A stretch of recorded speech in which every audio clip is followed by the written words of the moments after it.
I had an epidural and now I have chronic back pain. Like what's the lowdown? What's the lowdown? Is that true or false? Myth or fact? Yeah, I'll give you the lowdown. This is like a question I get all the time, you know. So one, it's like 90% a myth.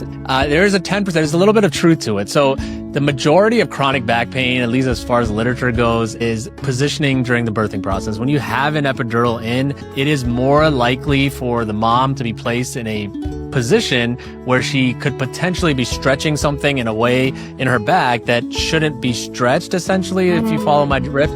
But you're numb, so you don't really feel it till after the epidural wears off. And they believe, or at least the researchers believe, that the majority of the chronic back pain that comes after an epidural has to do with the positioning during labor. And now if you accidentally poke into the spinal fluid, there is some research or literature to say that there is a higher incidence of chronic back pain after a post-dural puncture headache. So that's when some moms, when they wake up after an epidural and they stand up and they're like, oh, I feel dizzy, like my head just doesn't feel right.